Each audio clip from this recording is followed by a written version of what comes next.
अपनी बहन रजिया बानो जी का तहे दिल से शुक्रिया करती हूँ।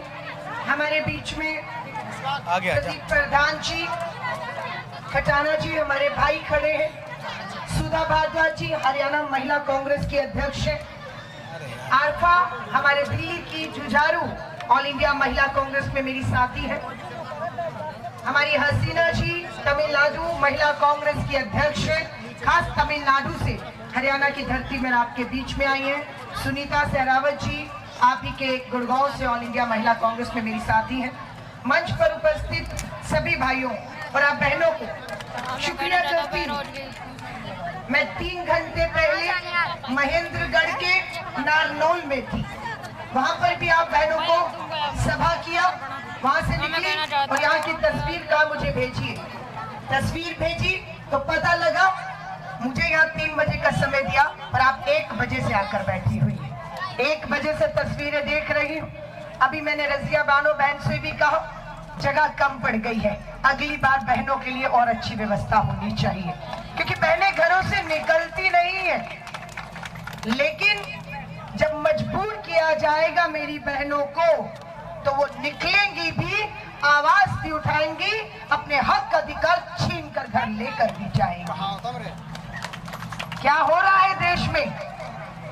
लोकतंत्र नहीं बचा है। लोक मतलब कि लोगों की आवाज नहीं बची है। क्या हो रहा है मध्य प्रदेश में? भाजपा की डबल इंजन की सरकार में बुलडोजर चलाए जा रहे हैं, घरों को तोड़ा जा रहा है, उनके काम धंधे बर्बाद किए जा रहे हैं। उत्तर प्रदेश, मध्य प्रदेश भाजपा की सरकार है, सिर्फ यही दोष है उनका। अल्पसंख्यक भाई बहन है हमारे, उनके घरों पे बुलडोजर चलाए जा रहे हैं। आज श्री राहुल गांधी जी, प्रियंका गांधी जी भी हो, पूरे देश में हमारे अल्पसंख्यकों के जो हक और अधिकार बाबा साहब अंबेडकर के संविधान में दिए हैं, उन्हें बचाने के लिए हम लड़ रहे हैं। आज नहीं होने देंगे हम आपके हक और अधिकारों को। मैं हिंदू हूं, मैं बहुसंख्यक हूं, लेकिन बाबा साहब का संविधान बचाने निकली हूं, क्योंकि उस बाबा साहब के संविधान ने जो हक हिंदुओं को दिए हैं, वो संविधान ने हक मेरे मुसलमान भाई बहनों को भी बराबरी के दिए हैं, चाहे वो अल्पसंख्यक है या बहुसंख्यक है। हम सिर्फ संविधान बचा रहे हैं कि इसमें दलित, इसमें आदिवासी, अति पिछड़ा, हमारे अल्पसंख्यक, हमारी जो बहनें यहाँ बैठी हैं, इनके अधिकारों को बचा सके, इनकी आवाज को जिंदा रख सके। हरियाणा के अंदर चुनावों का ऐलान हो चुका है। 1 अक्टूबर को पूरा हरियाणा 90 सीटों पर वोट डालेगा। आपकी इस नूह विधानसभा जहां पर मैं आई हूं, 1 अक्टूबर को यहां पर भी वोट पड़ेगा और 4 अक्टूबर को सोना विधानसभा पर पूरे हरियाणा में 90 की 90 विधानसभाओं में यहां पर भी वोट पड़ेगा। 4 अक्टूबर को परिणाम आएंगे। ये भाजपा की डबल इंजन की तानाशाह सरकार को आज उखाड़ फेंकने के लिए हम सब एकजुट हो चुके हैं। क्या कह रहे थे? 400 सीटें पार। हाँ, तीसरी बार मोदी की सरकार क्या किया? हवा निकाल दी या नहीं निकाल दी? 10 सीटें थी लोकसभा की, हरियाणा में कितनी?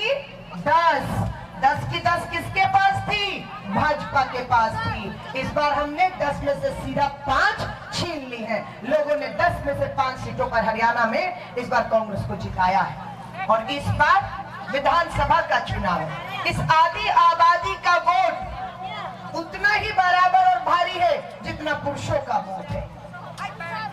पुरुष किसी दबाव में हो सकता है, राजनीतिक दबाव, किसी दबाव में आ जाए, पर महिला किसी के दबाव में अपना वोट हरगिज नहीं देगी।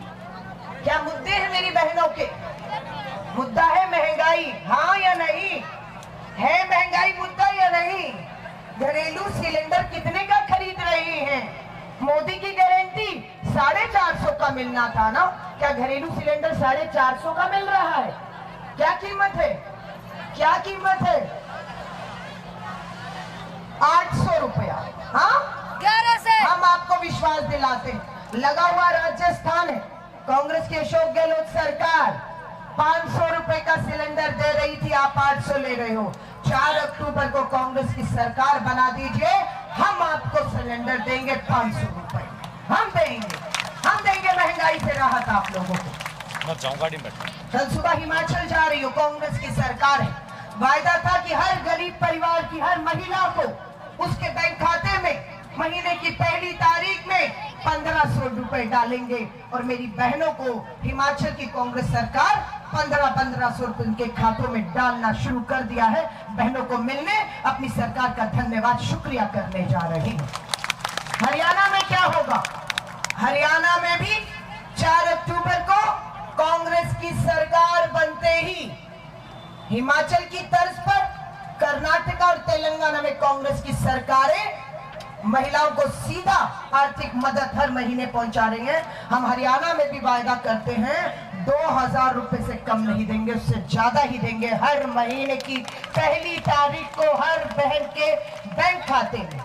ये सारी चीजें महिला कांग्रेस की राष्ट्रीय अध्यक्ष के तौर पर अपने नेता को लिख कर दी है। हमारे नेता श्री राहुल गांधी की मंशा बिल्कुल साफ है, संसद के अंदर आवाज उठा रहे हैं, बाबा साहब का अम्बेडकर का संविधान लेकर उसे बचाने निकले।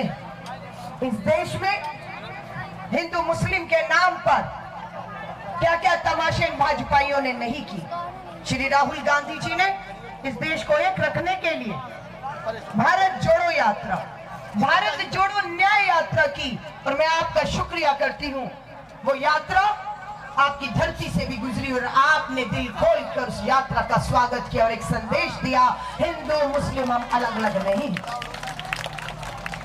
भड़काने वाले भाषण दिए मोदी जी आपने, देश के प्रधानमंत्री, भड़काने वाले भाषण, और मुंह तोड़ जवाब मिला आपको इन चुनावों में, 2024 के चुनावों में। मेरी हिंदू बहनों को डराया, हिंदू बहनों को कहा तुम्हारा मंगलसूत्र खतरे में है। क्या कहा? मंगलसूत्र खतरे में है। उन्होंने कहा हमारा मंगलसूत्र खतरे में नहीं है, हमारे चूल्हे खतरे में हैं, हमारे बेरोजगार बच्चे खतरे में हैं, हमारी जवान बेटियां सुरक्षित नहीं है, वो खतरे में है। ये जवाब मिला उन्हें मुंह तोड़।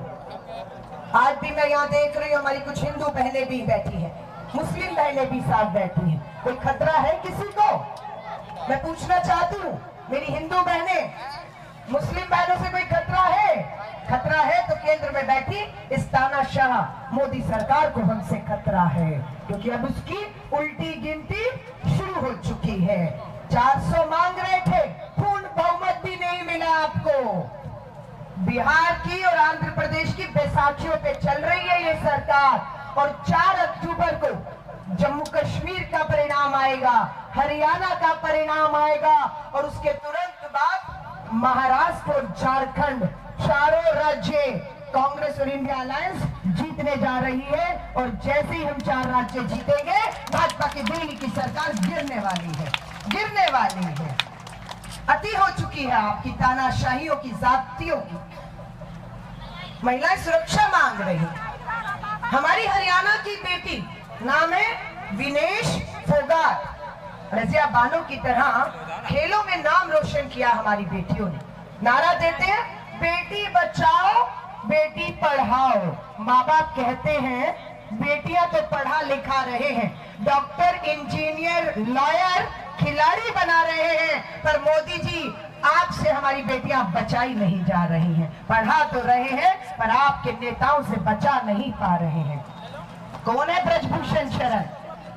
आपका सांसद है ना? गिरेबान में हाथ डालने की कोशिश की ना आपके सांसद ने हमारी खिलाड़ी बेटी साक्षी मलिक, विनेश फोगाट के। किसका साथ खड़े रहे भाजपाई? ब्रजभूषण शरण, बेटियों के गिरेबान में हाथ डालने वाला। एफआईआर नहीं होने दी उन्होंने, दिल्ली की पुलिस झुक गई। अमित शाह जी और भाजपाई नेताओं के सामने बेटियों की एफआईआर नहीं हुई। हम गए सुप्रीम कोर्ट, सुप्रीम कोर्ट से आदेश लेकर आते हैं, तब भाजपा के इस सांसद के खिलाफ एफआईआर होती, लेकिन उसके बाद गिरफ्तारी हुई नहीं हुई। बोला चुनाव में दोबारा टिकट देकर लोकसभा का चुनाव लड़ाएंगे। हमने भी कह दिया दीजिए टिकट अपने इस बेटियों के दोषी को टिकट, हम भी देखते हैं कैसे जीतेगा। उसी की लोकसभा में हम तंबू गाड़ कर बैठ गए। मोदी जी भाजपा डरी हमारी बहनों से और ब्रजभूषण शरण बेटी के दोषी की टिकट काटनी पड़ी। ये हमारी जीत थी, ये हमारी जीत थी कि ब्रजभूषण शरण की टिकट भाजपा को दबाव में काटनी पड़ती है। आज इस समय 2:30 बजे आपके बीच में हूं, कल इसी समय 2:30 बजे शिमला के हिमाचल में हूं। क्यों जाना पड़ रहा है वहां पर? भाजपा का विधायक है वहां पर भी, नाम है हंसराज। बेटी के गिरेबान में हाथ डालने की हिम्मत की है उसने। गंदे गंदे संदेश मोबाइल पर और गंदी फोटोएं भेजी है। FIR कर दी मेरी सरकार ने, हिमाचल की सरकार ने, लेकिन अब मैं जा रही हूं कि उसको गिरफ्तार करो और जेल भेजो, क्योंकि ये हमारी सरकार है, करके हम दिखाएंगे। ऐसा नहीं कि हिमाचल में कांग्रेस की सरकार है हम बैठे रहेंगे। जहां जहां बेटियों के ऊपर आंच आएगी हम वहां भारतीय राष्ट्रीय महिला कांग्रेस और मेरी टीम उन बेटियों के साथ, उन पीड़िताओं को न्याय दिलाने के साथ, उन्हें न्याय का हक मिलने तक उनके साथ खड़ी रहेगी। मुझे मालूम है हमारे भाई खड़े हैं, हमारी बहन खड़ी है, बोला सम्मेलन करेंगे, उसमें महिला और पुरुष दोनों आ सकते हैं। मैंने इनसे निवेदन किया, हर सभा में पुरुष ही दिखते हैं, हमारी बहनों से बात और मुलाकात नहीं हो पाती है। मैं खास अपनी बहनों को मिलना चाहती हूँ, ताकि महिलाओं का सम्मेलन होगा तो महिलाएं आ पाएंगी, बैठ पाएंगी और बेझिझक अपनी बात को कह पाएंगे। इसलिए माहौल दिया गया कि सिर्फ हम लोगों ने महिलाओं का ये नारी न्याय के तहत सम्मेलन बुलाया है। स्वाभाविक है हमारे भाई पूरी ताकत के साथ इस मंच पे खड़े हैं। जैसे ही चुनावों का ऐलान होगा, जिसे भी पार्टी यहाँ से टिकट देगी, पूरी ताकत देने के लिए, हर समुदाय को जोड़ने के लिए यहाँ पर दोबारा लौटूंगी। हमारे भाई भी चाहते हैं, बहुत से पुरुष आना चाहते थे हमारे भाई, लेकिन नहीं आ पाए क्योंकि खास आदि आबादी के लिए रखा है। मुझे मालूम है मेरी महिला बहनों, 28 राज्य हैं हमारे देश में, जम्मू कश्मीर से कन्याकुमारी तक 28 राज्य हैं। हर राज्य का दौरा करके आपके बीच में आई हूं।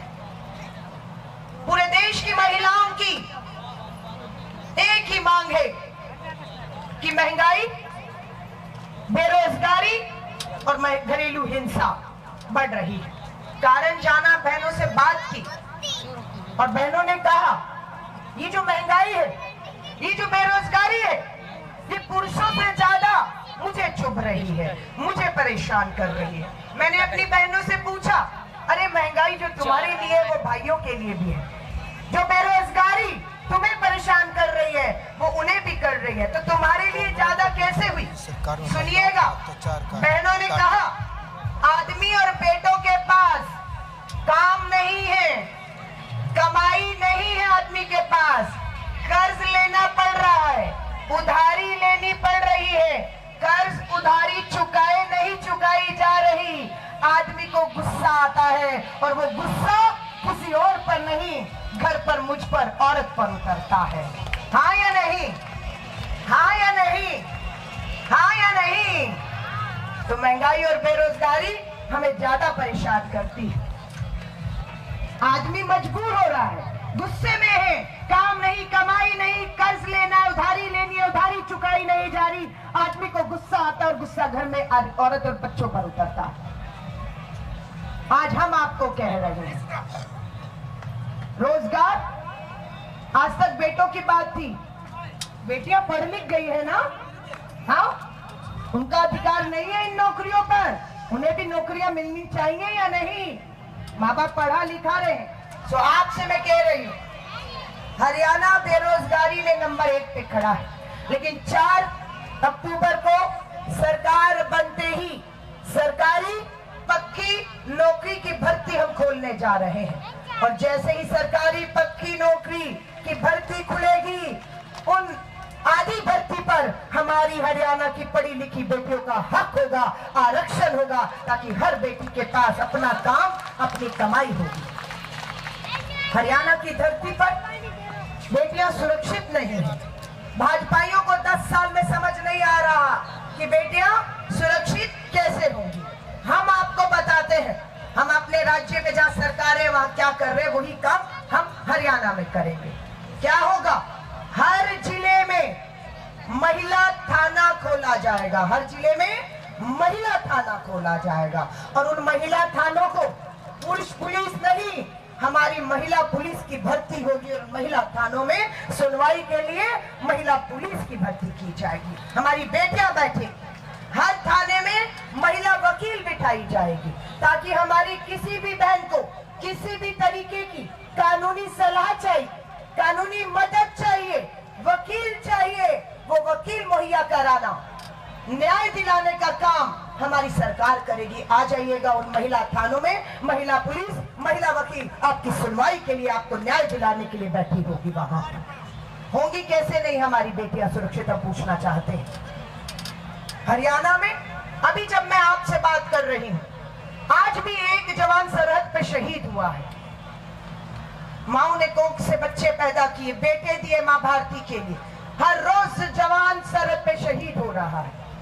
इन्होंने भाजपाइयों ने क्या किया, आजादी से लेकर आज तक इन भाजपाइयों का इस देश की आजादी और आजादी के 78 साल में उसकी हिफाजत के लिए इनका कोई योगदान नहीं रहा, ना आजादी में। और आज अगर देश आजाद है तो आग लगाते हैं हिंदू मुस्लिम के नाम पर, और उस आग में घी डालने का काम करते और तमाशा देखते।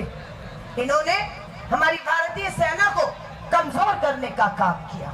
मैं अब आपसे माता बहनों से पूछती हूँ, जिन्होंने अपने कोख से बच्चे पैदा किए, क्या ये जायज था, क्या ये सही था कि भाजपा की सरकार ने सेना की पक्की भर्ती खत्म कर दी?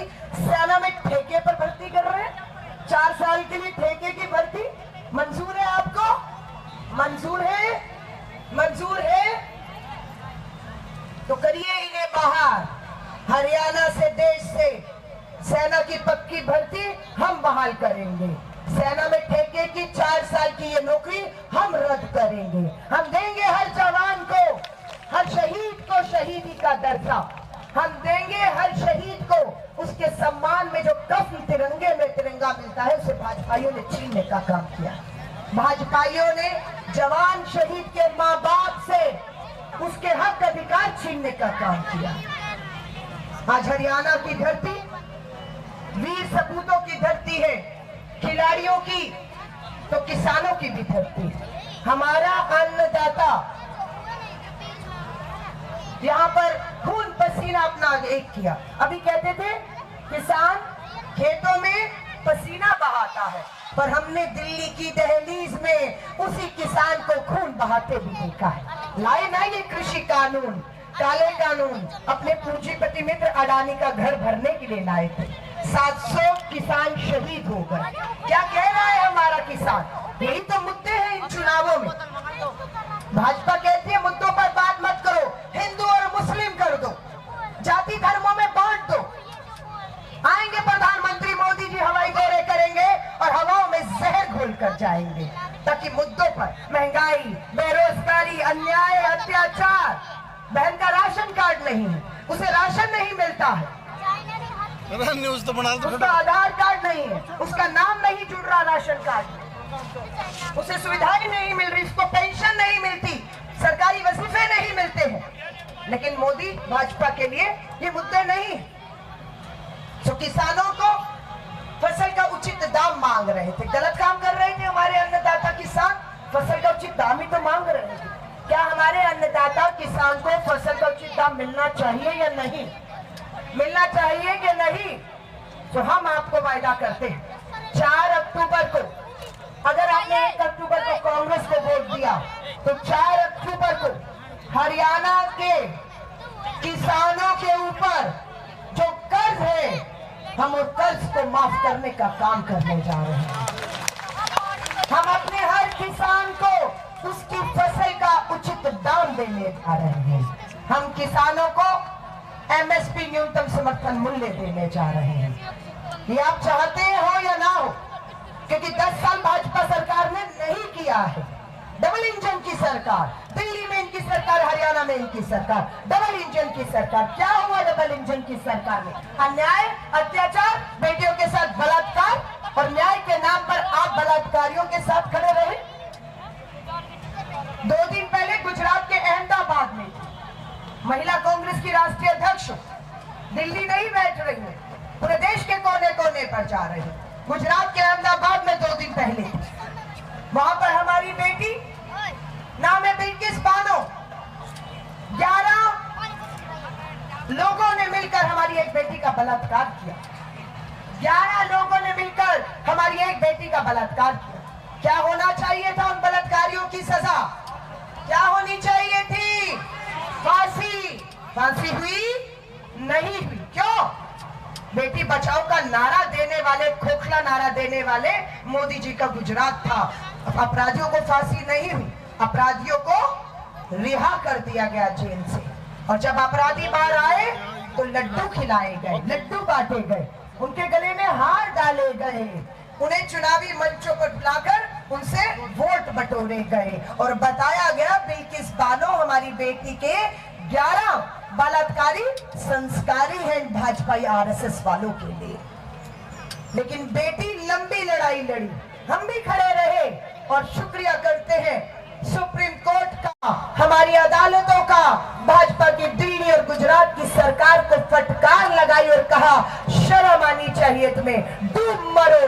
11 लोग बेटी का बलात्कार करते हैं, बेटी को न्याय दिलाने की बजाय बलात्कारियों को रिहा करते हो। सुप्रीम कोर्ट ने 11 के 11 बिल्किस बानो के दोषियों को वापस जेल में ठूसा है। ये हमारी जीत है, ये हमारी जीत है। और भाजपाइयों तुम्हारी हार है, ये तुम्हारी हार है। मैं अपनी हर बहन को यहाँ पर कहने जा रही हूँ, हमने रजिया बानो जी को महिला कांग्रेस का आपके इस जिले का अध्यक्ष बनाया है। आप सबको मैं आमंत्रित करती हूँ, भारतीय राष्ट्रीय महिला कांग्रेस के इस संगठन से जुड़िए, इसकी सदस्य बनिए। उससे होगा क्या? उससे होगा सिर्फ ये, आप हमसे सीधा जुड़ जाएंगी और हम आपसे सीधा जुड़ जाएंगे। अगर मेरी बहन को कभी मदद की जरूरत पड़े और उसको समझ नहीं आए कि मैं कहां जाऊं, किससे न्याय मांगूं, किससे गुहार लगाऊं या किससे सलाह लूं कि मुझे क्या करना चाहिए, सो आपको फिर सोचने की जरूरत नहीं पड़ेगी। भारतीय राष्ट्रीय महिला कांग्रेस आपकी एक आवाज में आपके बीच में आकर खड़ी होगी और आपको हर तरीके की मदद करेगी कि आपको न्याय मिले, आपको न्याय मिले। और 4 अक्टूबर को हरियाणा में आपके यहाँ कांग्रेस की सरकार बन गई, हमारा विधायक बन गया, तो आपकी परेशानियां हम दूर करेंगे, क्योंकि सरकार हमारी होगी, पुलिस प्रशासन हमारा होगा।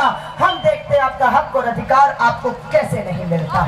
मैं नहीं, ये श्री राहुल गांधी की सोच है। हेलो, ये श्री राहुल गांधी की सोच है। मैं सिर्फ आप सबको ये कहूँगा, हमारी बेटियां पढ़ लिख रही हैं, तो बाइट में चले क्या? बैठे हैं हमारी यहाँ पर मासूम बच्चियां मुझे दिख रही हैं, मुझे नहीं मालूम है ये बच्चियां स्कूल जा रही हैं या नहीं जा रही हैं। अगर आपने इनके स्कूल छुड़वाए हैं तो कारण क्या है हमें बताइए। फीस नहीं भर पा रहे, वर्दी नहीं है, क्या कारण है बेटियों की शिक्षा आप बीच में रुकवाते? दौर बदल चुका है, जमाना बदल चुका है, बेटियों को पढ़ाइए लिखाइए, पैरों पे खड़ा करिए। अगर बेटी बहुत पढ़ लिख गई है तो सरकारी नौकरी, महिला पुलिस भर्ती, इन सब में हम इनको नौकरी दिलाएंगे, ये वायदा है। और जो हमारी माता बहनें नहीं पढ़ पाई, नहीं लिख पाई, किन्हीं भी कारणों से, हम उनको भी घर बैठे बैठे हर हाथ काम, हर हाथ कमाई पर विचार कर रहे हैं, योजना ला रहे हैं कि मेरी घर पे बैठी बहनें भी हर महीने अपने घर में बैठी काम करें और 20-25 हजार रुपया वो भी कमाएं, ताकि गरीबी बेरोजगारी से लड़ पाए वो भी बहन। सो आप सब साथ दीजिएगा। आपकी मेरी आबादी, हम महिलाओं की आबादी इस देश में 70 करोड़ है, फिर भी एक महिला कहती है मैं अकेली हूँ, अकेली हूँ, बेचारी है, अबला है। 70 करोड़ है हम, लेकिन हम एकजुट नहीं है। इसलिए कहना चाहती हूँ अपनी बहनों को, एकजुट हो जाइए। बाबा साहब अम्बेडकर के संविधान ने आपको कानूनी हक और अधिकार दिए। अगर आपको जानकारी नहीं तो ये जिम्मेदारी मेरी और मेरे संगठन की है कि आपको कानून में मिले, संविधान में मिले हर हक अधिकार की जानकारी हम देंगे। हक अधिकारों को आप तक कैसे पहुंचाएं, ये हम पूरी तरह प्रयास करेंगे। आपको सुरक्षा मिले, आज मैं अपनी बात को कहकर जा रही हूँ, लेकिन समय जल्द आएगा जब वहां से भी आवाजें उठेंगी और इस मन से अपने दिल में अपनी बात को कह पाएंगे। आप सभी माता बहनों से इजाजत लूंगी इस उम्मीद के साथ दोबारा कहूंगी, हमारी बेटियों को, या अध्यक्ष हो, हमारे भाइयों से कहूंगी कि आपके बिना ये संभव नहीं हो सकता था। आपने मदद की हमारी बहनों को, इसलिए ये कार्यक्रम संभव हुआ कि मेरी बहनें यहाँ पर आ पाई, मैं उनसे मिल पाई और वो मुझे सुन पाई। मैं अपने भाइयों का मंच पर तहे दिल से शुक्रिया करती हूँ और पूरा भरोसा दिलाती हूँ, दिल्ली से दूर नहीं है आप, जब आवाज देंगे मैं यहाँ पर आऊंगी। और जल्द हमारी टिकटों का घोषणा होने वाली है। एक तरफा ये भाजपा की बुलडोजर की राजनीति को हमको जो है उस पे बुलडोजर चलाना है, ना कि बाबा साहब अम्बेडकर के संविधान पर बुलडोजर चलना चाहिए, ना किसी के घर पे बुलडोजर चलना चाहिए। कानून है ना, किसी ने अपराध किया है, कानून है, कानून के मुताबिक उसे सजा दीजिए, लेकिन मात्र आरोप लगाने पर हमारे अल्पसंख्यक भाई बहनों के घरों को बुलडोजर से भाजपा की सरकार ध्वस्त कर रही है से हम चुप करके बर्दाश्त करें? उस गरीब के साथ खड़ा ना हो उसका घर बचाने के लिए। तो आप सभी से कहूंगी, एक बार फिर से मेरी बहनें, आप लोगों को 2-3 घंटे हो गए, जाते जाते वापिस आई है, लेकिन ये हमारी मुलाकात का सिलसिला अब थमने वाला नहीं है। हमारी सरकार बन रही है, ये मुझे पूरा भरोसा है, और 5 साल यूं ही आपके बीच में आती रहूंगी ताकि आपसे किए हुए एक वायदे को हम पूरा कर सके। मैं अपनी यहाँ तमाम बहनों को तहे दिल से शुक्रिया करती हूँ कि आप इतनी गर्मी, इतने घंटों के बाद भी यहाँ पर रुकी रही और मेरी बात को सुना है। आपका तहे दिल से शुक्रिया, धन्यवाद। जय हिंद, जय भारत।